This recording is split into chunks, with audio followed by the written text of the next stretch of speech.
Okay, now this I should have showed. I was going to show you before you boxed, but now I'm showing it to you after you boxed. The inspiration. Okay, hit it.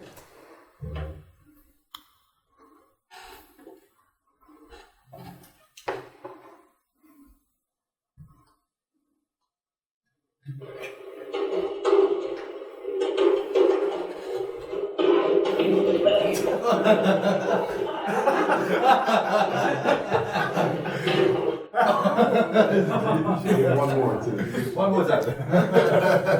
Daddy's girl. Now, the fact that she's a Muslim, I'm not going to go there, but I mean, just one for the road, the little girl gives him. Okay. But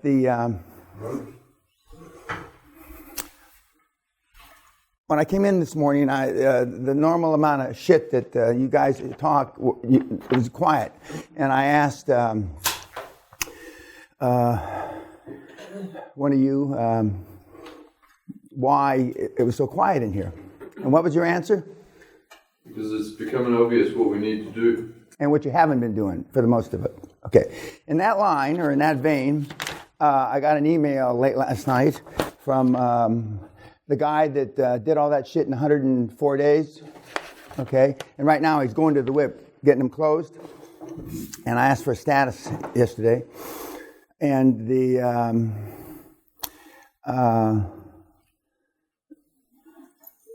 he actually asked about, how we pay out working capital for bonuses.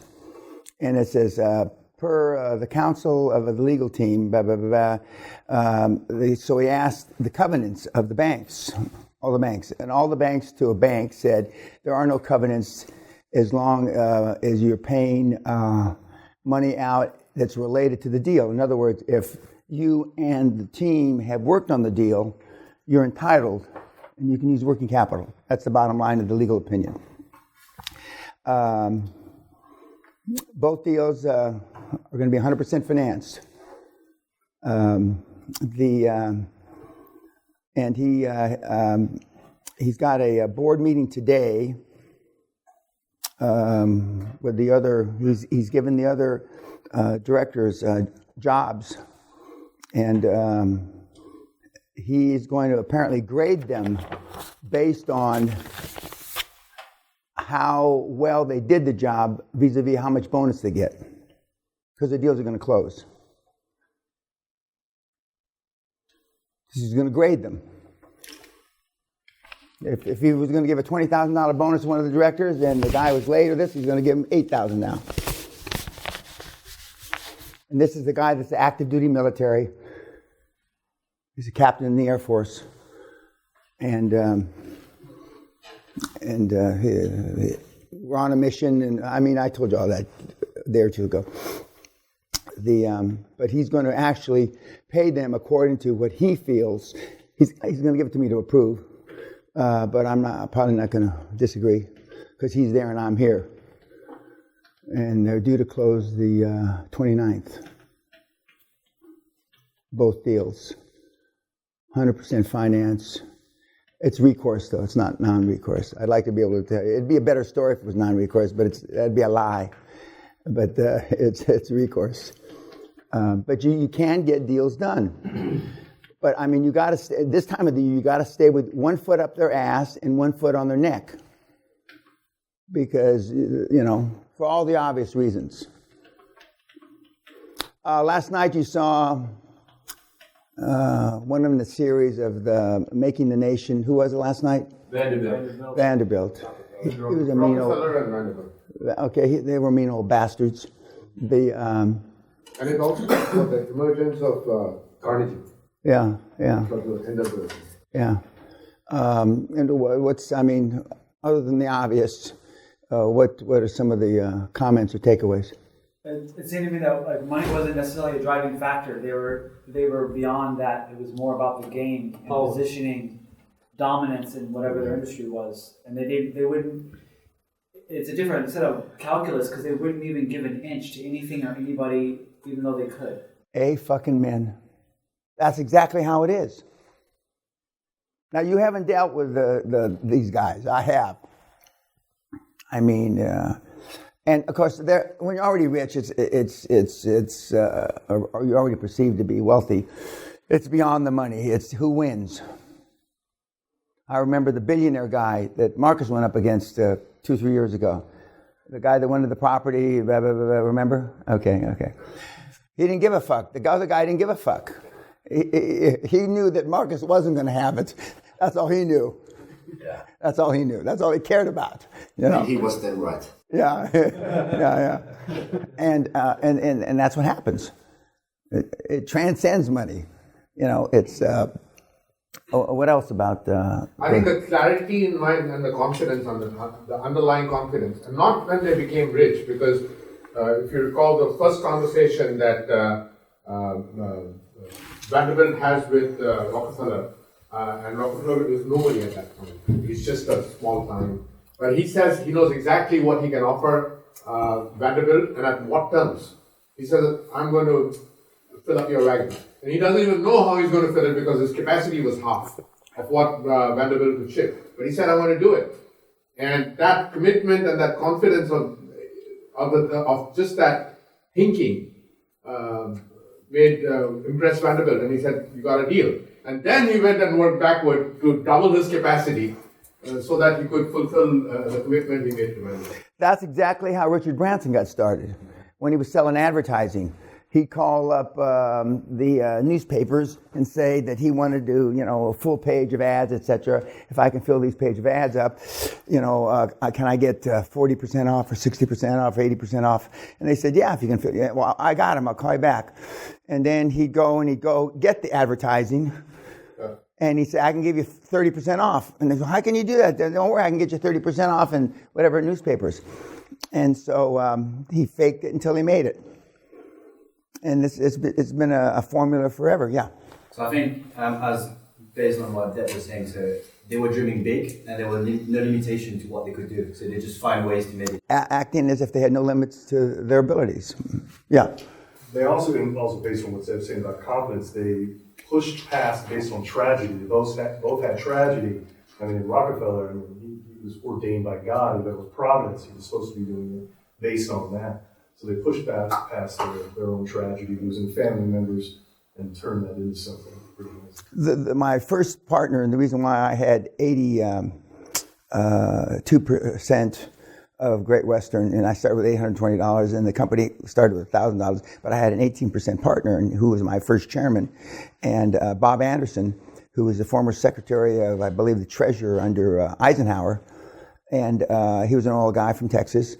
And he had an office in 30 Rock, Rockefeller Tower, Plaza, whatever it's called, in New York. And his deal was that when he had been partners with Oman Rockefeller, he didn't want money on a deal. He said, I want an office space for life. And so on the 50th or 47th floor, whatever, of that building, and that was my first office for Great Western. Because, and then when he decided to get out, because his wife was dying, and I bought him out. So then I had 100%. But he's the guy that I got you don't want to have to explain about it. Because when his son was going to go off to divinity school, and he was there, we were there in his house in Dallas, and his son said, I'm going to go to Hardin Simmons Bible College, which is right near Dallas, so I can be near Mom because she's dying. And he says, well, what other offers do you have? And he said, well, I got Yale Divinity, Harvard Divinity, and for those of you that don't know, those were all Bible schools when they started. And he said, well, you're going to have to explain about Hardin Simmons. You're never going to have to explain about Harvard. And that's why I tell you, you don't have to explain about your board members, your chairman, and whoever. You want them to be, if not instant credibility. Of course, now you can Google people and get them on LinkedIn, etc. These guys, and of course, that credibility accrued to me when I was first having meetings, and I said, "Well, where's your office?" 30 Rock, 47th floor, and they go up there, and it's so not dissimilar to when I was with the Onassis people. Where's your office? Olympic Tower. I think we were on the 29th floor, which was the executive floor. and then which were the Onassis suites of offices. And I used it in those days, Christine Onassis' office. I used to put her nameplate in the drawer, because it had Christine on her fucking desk. I put it in the drawer, so take the pictures down and put them in the drawers. And this. What else? Anything else? Do whatever is necessary to when the logistic operators decided to cut him off, he set up a pipeline operation with no experience, nothing whatsoever, but obviously he brought in engineers and people with the know-how. Not dissimilar when I built the refinery. Some people say it's the last legal refinery before the environmental stuff started in the late 70s in Calcasieu Parish, Louisiana, which is, coincidentally, that's where Grant Cardone's from. But anyway, and Bechtel wanted $28 million to build a refinery. I didn't have $2.8 million, let alone $28 million. So we built it ourselves, and we built it for $6 million, the refinery. We lost some people, unfortunately, from an explosion because we didn't know what we were doing. But we got the fucking refinery built. And you hear that? I mean, Elon Musk he didn't know how to build cars. Some people say he still doesn't know how to build cars. I don't know if that's true or not. But when he says he's going to have 5,000 cars a month, he said that 3 or 4 years ago. And the car guys say, fucking no way. I mean, he's not doing 50 cars now. Well, I believe last month he did 5,000 cars. It takes you 10, 15 years, supposedly, to build up to that. Now, at least he's an engineer, so he had a little more idea. But don't let the facts, don't confuse me with the facts.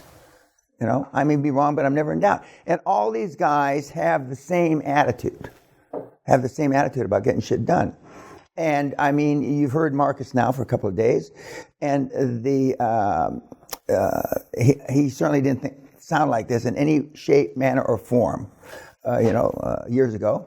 And now, of course, he's got success under his belt now.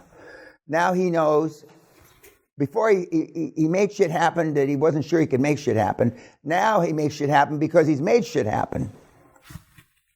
And it becomes a self-fulfilling prophecy. You had something to say? Are you just staring? No. I was okay. Always surprise your competition. Like early on, they didn't show it in the film, but you say you don't read books, but I like history and I like people who kick ass. Is this Black history, or Black people count, or what that thing say? No. We count too, or okay, go ahead. We'd always get into fights, and when he was younger, he would always be losing, and then he would just surprise his competition. And it showed that in the film later on, like, oh, I'm gonna just do a buyover or a takeover. Takeover. And it had never been done before. It just surprised the competition.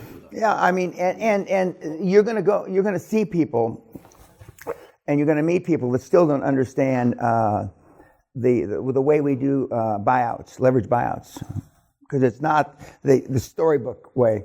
Okay, and you will see people on your boards that are absolutely positive that you have a big need, 40% equity, 60% equity, or whatever. You're going to have people on your boards that they understand loan to value. How much, and that's all.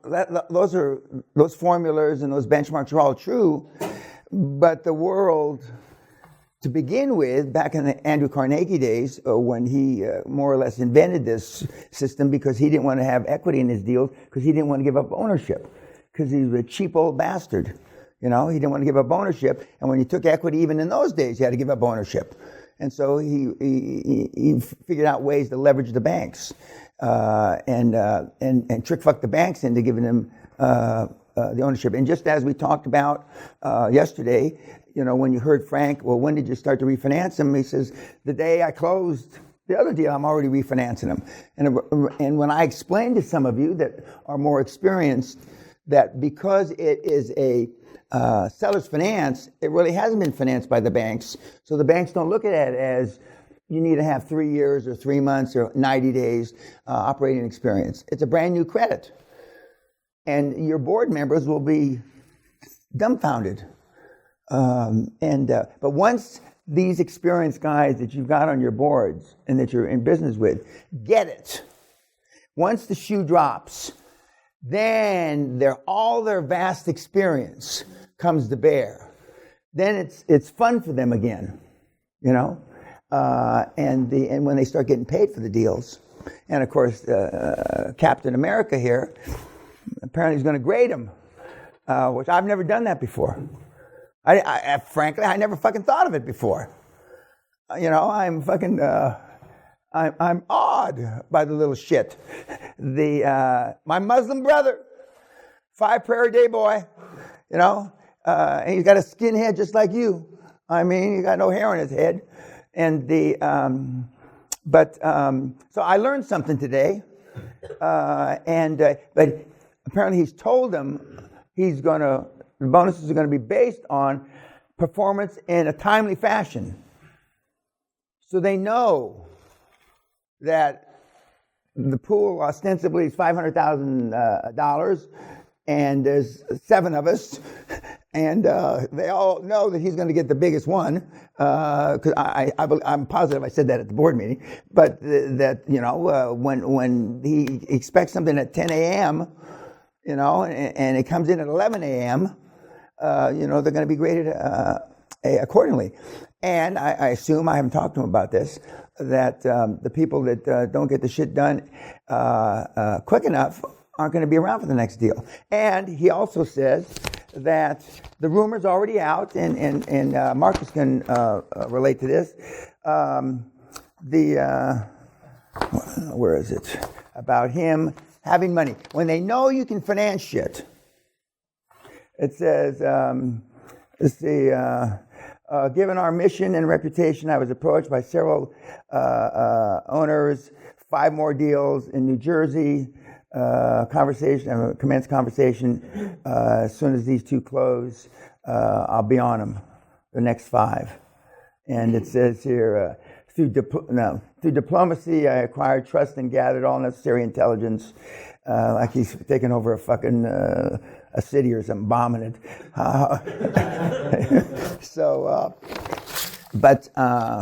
Because when they figure out that in the community of people that can actually come up with money and close deals is small. Because remember, 95% of the deals never close. So that means the 5%, they're known. And when you become part of that 5%, I mean, it's, as Sally would say, it was, and it is fun. Anything else about that? Well, the movie? Yeah. There was a scene that really stood out in my mind where Rockefeller's negotiating a deal. He's not really negotiating. He comes in, they start talking, and he's like, show me the numbers. And then they look at... Sounded like Marcus. Then they look at each other and they tell him the numbers, and then that's it. That's the deal. Boom. 10 seconds. And then they want to give a handshake, and they know verbal is fine, and then he leaves. Yeah. And what do I tell you? I mean, 10 seconds. Yeah. Not 10 minutes, not 10 hours, not 10 days. Otherwise, it's just, you know, it's mental masturbation. You're just jerking everybody around. And the deals, and again, show me your friends, I show you your future. You know, and you've heard the story. I'm called on New Year's Eve, Danny, which is what they used to call me. Can you do me a favor? I need to sell this thing. And in those days, fax, and we can fax it for tax purposes.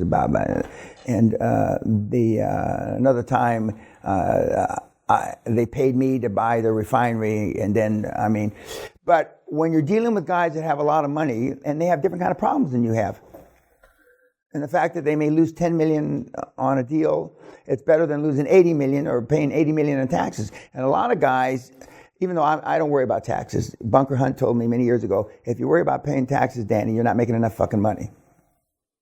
That has resonated in my mind for all my life now, for 40 years, okay?